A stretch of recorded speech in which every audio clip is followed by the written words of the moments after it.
Alright guys, welcome to this new series on the channel. It's going to be a daily series. It's going to be a daily episode. It's called 10-Minute Podcast, and it's going to be with just me and what I'm talking about, what I'm thinking, what's on my mind, what is inside my head, and it's only going to be 10 minutes. So, starting now, it is the 10-Minute Podcast. So we're going to get into it. I saw Batman yesterday, and I gotta say, it's the second best movie in the Batman series, stretching, whether it's Kilmer, whether it's Keaton, definitely Clooney, Bale. It's my second favorite. I think it's the second best. I thought Reeves did an incredible job with this Batman. Really did a nice job, I think, of kind of honing in, the little nuances of the game. Arkham City and Arkham Asylum, which are the Batman games on, PlayStation, Xbox, and so forth. Thought they did a nice job of really covering an aspect of Batman that they really haven't hit on before, and that was he's considered the world's greatest detective, and they never really use him in that aspect. He has a little bit of that to his credit, but in this movie, it is like a detective movie almost. I thought they did an incredible job. I thought Robert Pattinson was so good. Very impressed with Robert Pattinson. I thought he was the best Batman we've seen. It's not to say that he played Bruce Wayne better than anybody else, because I don't think he did, but it also wasn't necessarily his fault, just like I don't think it's his fault for the fact that, he was the best Batman in my opinion. The reason I'm saying this is because I think Reeves put him in position to succeed as far as being that action-packed Batman superhero that we all know and love. Whereas I don't feel like there was anywhere near as much action as the other ones. And maybe I'm wrong, but I will say the best overall movie was Christopher Nolan's The Dark Knight. And I think a big reason for this, as much as I love Christian Bale, I think a lot of it is Heath Ledger as the Joker.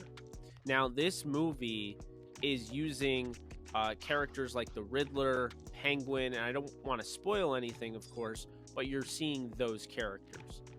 The Joker is the main villain in The Dark Knight, and it's the second of a trilogy, which is really impressive to me.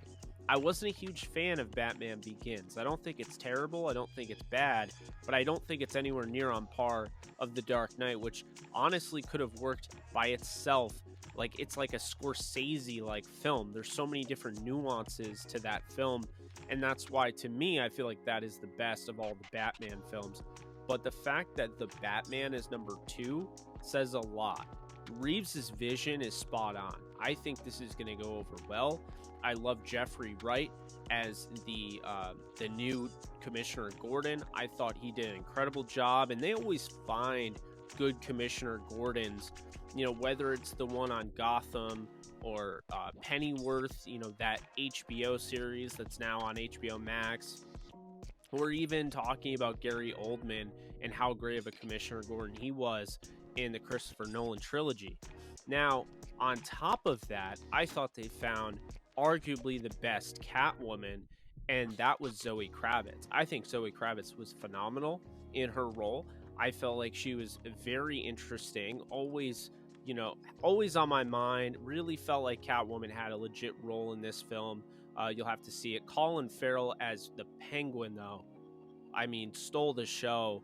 In that sense, was so good. Dano as the Riddler, you'll have to see it, but I thought they were all, great casting choices.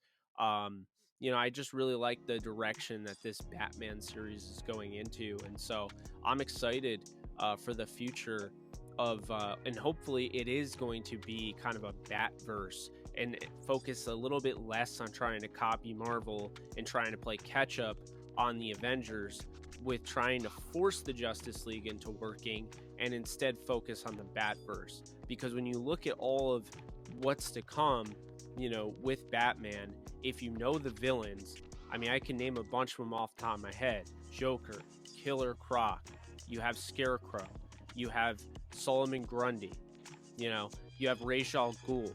You have all of these guys, Penguin, Two-Face, Riddler, Mr. Freeze. there's a lot of these guys. Then they have like the lower tier guys like Calendar Man. Like, there's so many opportunities. Batman and Spider-Man are very similar in that regard because their villains stretch out wider than most heroes have it. So I think the Batverse is where we need to stay, and I'm hoping that is where we stay. It definitely set up a second film and a third film, kind of they can continue on with this, and that's what they should do. I do not really trust Warner Brothers. I don't really trust what they're doing, with all these reboots and remakes and all of that to not ruin this. But I'm holding out hope that they give Reeves the full control and let him do his thing. Now, on to the next thing here. And the next thing is, we're talking about that. Now, with that done, Morbius is the next comic book big blockbuster film, if you even want to call it that. To me, I'm going right to Multiverse of Madness. I'll see Morbius when it comes out, on Blu-ray or whatever. I'm sorry I waited 2-3 years, however long, to, release this movie. To me, there's reshoots. I get it, trying to make it somewhat, I guess current, but I don't see how you're going to get excited for that film. I just don't see it. And the last time Jared Leto was in a comic book film, everyone was really upset because he was the Joker in, the Ayer, Suicide Squad, and it wasn't very good. Actually, it was very bad. At least him as the Joker. I didn't hate the film as much as everyone else did, but I'm very much looking forward to Multiverse of Madness and the new trailers that are coming out on that thing. It's going to be crazy. You can tell there's going to be so many cameos, so many casting choices. I think the multiverse kind of gives you whatever you want.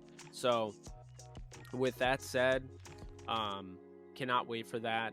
Excited, for the future of Batman. The comic book films look good. Moving on to sports here. Just want to give my thoughts before we wrap this podcast up, because like I said, it's only going to be 10 minutes. The Rams getting back Odell Beckham Jr. Sounds to me like that's going to happen. I posted a video on it earlier, quick hitter, about 3 minutes. Aaron Wilson reporting. I figured this was going to happen. I had no doubt in my mind he was going to come back, but I just love the idea of the Rams being able to run it back with everybody and even upgrade some points. Like, I think that they could go out and get a Stephon Gilmore to upgrade for Darius Williams, and I could see them going out and getting somebody like a Ryan Jensen to upgrade Brian Allen. I really feel like the next big thing here is to make sure Von Miller's retained and then see what you can do. If you can bring back Sebastian Joseph Day, you do that. But I really like where the Rams are going in that direction. Talking about the Lakers now, I was really impressed with the way, Russell Westbrook and LeBron James, those guys stepped up against the tough Golden State Warriors team. Matthew Stafford was in attendance with Kelly Stafford, and they got the win. And it was an impressive win. LeBron scored 56 on a night where they had a Super Bowl 56 champion in attendance. For whatever reason, LeBron, since AD showed up courtside, LeBron and the Lakers are 0-4 without a Ram in attendance, or rather, a Super Bowl champion Ram in attendance. But when a Donald, Woods, or Stafford is in attendance, they're 2-0. We'll see if that streak continues, but that is definitely a little bit interesting there. And then finally finishing off this podcast, just talking a little bit about the race yesterday. Hats off to Alex Bowman. He's my favorite NASCAR driver. Was really excited for him. I missed it because I was, I saw the Batman.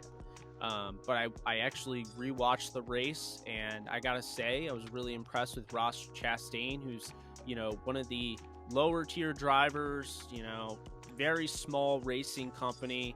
To see the speed that he got in that race and how good he looked, being able to get a top 3 finish, very impressed with him. Hendrick Motorsports getting all 4 guys in the top 10. Love to see that. But I just got to say this, because I'll say this right now. Denny Hamlin just bothers the hell out of me. This is somebody that, he got spun last year. with Alex Bowman. And to be honest with you, Bowman probably could have done a better job of not spinning him out, but it's racing, and Hamlin's done it plenty of times.